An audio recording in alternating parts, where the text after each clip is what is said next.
ഇന്ന് ഞാൻ ഒരു വെറൈറ്റി പൂരിയുടെ റെസിപ്പി ആയിട്ടാണ് വന്നിരിക്കുന്നത്. ദാൽ പൂരി. ഇത് ഇവിടെ എൻ്റെ മക്കളുടെ ഏറ്റവും ഫേവറേറ്റ് ആയിട്ടുള്ള ഒരു ഡിഷാണ്. നല്ല ടേസ്റ്റിയാണ് ഈ പൂരി. അപ്പം നമുക്ക് ദാൽപൂരി ഉണ്ടാക്കുന്നത് എങ്ങനെയാണെന്ന് നോക്കാം. അപ്പം എൻ്റെ വീഡിയോസൊക്കെ ഇഷ്ടമാവുന്നുണ്ടെങ്കിൽ നിങ്ങൾ സബ്സ്ക്രൈബ് ചെയ്യാൻ മറക്കല്ലേ. അതുപോലെ വീഡിയോസൊക്കെ ഫ്രണ്ട്സിനും റിലേറ്റീവ്സിനും ഒക്കെ ഒന്ന് ഷെയർ ചെയ്ത് കൊടുക്കണേ. അപ്പോൾ നമുക്ക് ദാൽപൂരി ഉണ്ടാക്കുന്നത് എങ്ങനെയാണെന്ന് നോക്കാം. നമുക്ക് ദാൽപൂരി ഉണ്ടാക്കാം. അതിന് വേണ്ടിയിട്ട് ഞാനിവിടെ 1/2 കപ്പ് മസൂർ ദാലാണ് എടുത്തേക്കുന്നത്. ഇതിന് പകരം നമുക്ക് ഏത് പരിപ്പ് വേണമെങ്കിലും എടുക്കാം. എൻ്റെ കയ്യിൽ ഇപ്പോൾ ഇതുണ്ടായിരുന്നത് കൊണ്ട് ഞാനിതെടുത്തെന്നുള്ളതേ ഉള്ളൂ. ഒരു ഓറഞ്ച് കളറിലുള്ള പരിപ്പുണ്ടല്ലോ, തുമര പരിപ്പ് പോലെ ഇരിക്കുന്നത്, അതുപോലത്തെ പരിപ്പാണ് മസൂർ ദാൽ. ഞാൻ അതാണ് എടുത്തേക്കുന്നത്. ഒരു 1/2 കപ്പ് എടുത്തിട്ടുണ്ട്. ഇതിനി നമുക്ക് കുക്കറിലിട്ട് നന്നായിട്ടൊന്ന് വേവിച്ചെടുക്കണം. അപ്പോൾ അതിന് വേണ്ടിയിട്ട് ഞാനൊരു കുക്കർ അടുപ്പിലോട്ട് വയ്ക്കുകയാണ്. ഇനി ഇത് നമുക്ക് കുക്കറിലേക്ക് ഇട്ട് കൊടുക്കാം. നന്നായി ക്ലീൻ ചെയ്ത് വെച്ചിരുന്നതാണ്. ഇനി ഇതിലേക്ക് ഞാൻ 1 കപ്പ് വെള്ളവും കൂടെ ഒഴിച്ചു കൊടുത്തിട്ടുണ്ട്.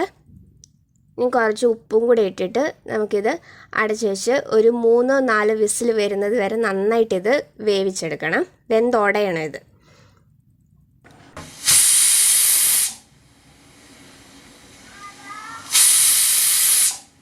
ഇപ്പോൾ 4 വിസിൽ വന്നു കഴിഞ്ഞ് ഞാൻ കുക്കർ ഓഫ് ചെയ്ത് മാറ്റി വെച്ചിട്ടുണ്ട്. ഇനി നമുക്കിത് മിക്സിയുടെ ജാറിലിട്ട് നന്നായി ഒന്ന് അരച്ചെടുക്കണം. അപ്പോൾ അതിലേക്ക് ഞാനൊരു 1/4 ടീസ്പൂൺ ജീരകം ഇട്ട് കൊടുത്തിട്ടുണ്ട്, 1/2 ടീസ്പൂൺ മുളക് പൊടി, 1/2 ടീസ്പൂൺ ഗരം മസാലപ്പൊടി. ഇത് ഇത്രയും കൂടി ഇട്ട് നന്നായിട്ട് ഇതൊന്ന് അരച്ചു കൊണ്ടുവരാം ഞാൻ. ഇപ്പോൾ ഞാൻ നന്നായിട്ടൊന്ന് അരച്ചു കൊണ്ടുവന്നിട്ടുണ്ട്. ഇനി നമുക്ക് ഇതിന് വേണ്ട മാവ് കുഴച്ചെടുക്കാം.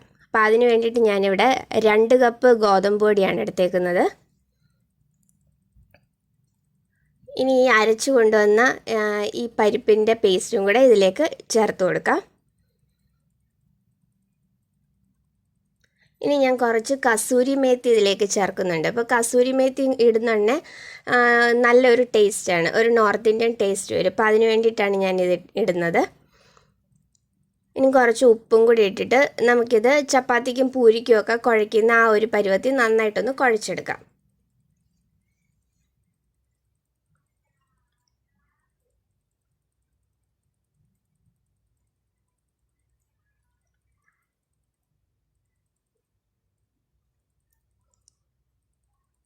അപ്പോൾ ഇത് കുറച്ച് വെള്ളവും കൂടെ ഒഴിച്ചിട്ട് നമുക്ക് നന്നായിട്ടൊന്ന് കുഴച്ചെടുക്കണം.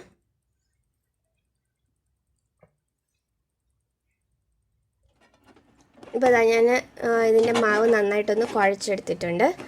ഇതിനി നമുക്ക് ഒരു 20 മിനിറ്റ് ഒന്ന് അടച്ച് വെച്ചേക്കണം. അത് കഴിഞ്ഞിട്ടേ നമ്മൾ പൂരി ഉണ്ടാക്കുന്നുള്ളൂ. അപ്പോൾ ഞാനിത് നന്നായിട്ട് കുഴച്ചെടുത്ത് വെച്ചിട്ടുണ്ട്. ഇനി നമുക്ക് ഒരു 20 മിനിറ്റ് ഒന്ന് അടച്ച് വെച്ചേക്കാം. അപ്പോൾ 20 മിനിറ്റ് കഴിഞ്ഞിട്ട് നമുക്കിത് പൂരി ഉണ്ടാക്കാം. 20 മിനിറ്റ് കഴിഞ്ഞിട്ടുണ്ട്. നമ്മളുടെ മാവൊക്കെ നല്ല സോഫ്റ്റായിട്ട് വന്നിട്ടുണ്ട്. ഇനി നമുക്കിത് കുറച്ചായിട്ട് എടുത്തിട്ട് ഒന്ന് പരത്തിയെടുക്കണം. അപ്പോൾ അതിന് വേണ്ടിയിട്ട് ഞാൻ ചെറിയ ഉരുളകളായിട്ട് മാവ് എടുത്തിട്ട് ഒന്ന് പരത്തിയെടുക്കാം നമുക്ക്. അപ്പോൾ ഞാനിത് ഓയിലിനകത്തിൽ മുക്കിയിട്ടാണ് ഇത് പരത്തിയെടുക്കുന്നത്. അതിന് വേണ്ടിയിട്ട് ഞാൻ കുറച്ച് ഓയിൽ ഇവിടെ എടുത്ത് വെച്ചിട്ടുണ്ട്. ഇതിൽ മുക്കിയിട്ട് നമുക്ക് ഓരോന്നായിട്ടൊന്ന് പരത്തിയെടുക്കാം. ഇവിടെ ഇപ്പം ഞാൻ ചെറിയ പൂരിയാണ് ഉണ്ടാക്കുന്നത്. അപ്പോൾ അതുകൊണ്ട് കുറച്ച് മാവ് വെച്ചാണ് എടുത്തേക്കുന്നത്. കുറച്ചുകൂടെ വലിപ്പത്തിലുള്ള പൂരി വേണമെങ്കിൽ കുറച്ചുകൂടെ കൂടുതൽ മാവെടുത്ത് പരത്തിയാൽ മതി. അപ്പോൾ ഞാൻ ഈ ഒരു വലിപ്പത്തിലാണ് ഓരോന്നും പരത്തിയെടുക്കുന്നത്. അപ്പോൾ ഇതുപോലെ നമുക്ക് ബാക്കിയുള്ളതും കൂടെ ഒന്ന് പരത്തിയെടുക്കാം. നമ്മളിതിൻ്റെ മാവ് കുഴയ്ക്കുമ്പോൾ കുറച്ച് മല്ലിയിലയും കൂടെ ഇട്ട് വേണമെങ്കിൽ കുഴയ്ക്കാം. എൻ്റെ കയ്യിലിപ്പോൾ ഇല്ലായിരുന്നുകൊണ്ടാണ് ഞാൻ ഇടാഞ്ഞത്. അപ്പോൾ ഇതുപോലെ ബാക്കിയുള്ളതെല്ലാം ഞാനൊന്ന് പരത്തിയെടുക്കട്ടെ.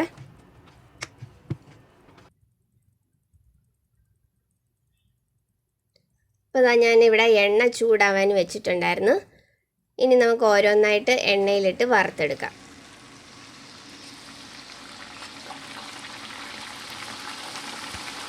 നമ്മൾ സാധാരണ പൂരി ഉണ്ടാക്കുന്നത് പോലെ എല്ലാവർക്കും അറിയാമല്ലോ, അതുപോലെ 2 സൈഡും തിരിച്ചും മറിച്ചും ഇട്ട് നമുക്കൊന്ന് വറുത്തെടുക്കാം.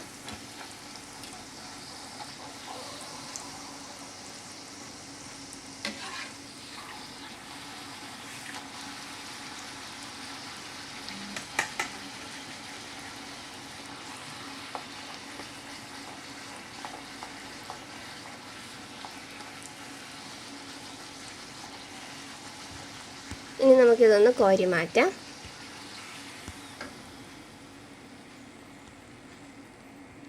അപ്പോൾ ഇതുപോലെ ഇനി നമുക്ക് ബാക്കിയുള്ള പൂരിയും കൂടെ ഒന്ന് ഉണ്ടാക്കിയെടുക്കാം.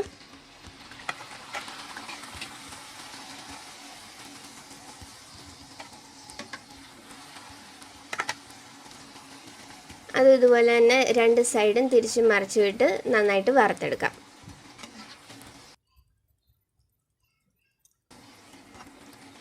നല്ല സോഫ്റ്റ് ആയിട്ടുള്ള ഒരു പൂരിയാണിത്. നല്ല ടേസ്റ്റിയാണ്. എല്ലാവരും ട്രൈ ചെയ്ത് നോക്കണം. എന്നിട്ട് നിങ്ങളുടെ അഭിപ്രായം എനിക്ക് കമൻസിലൂടെ അറിയിക്കണം. അപ്പോൾ നമുക്ക് മറ്റൊരു റെസിപ്പിയായിട്ട് അടുത്ത വീഡിയോയിൽ വീണ്ടും കാണാം. Thank you.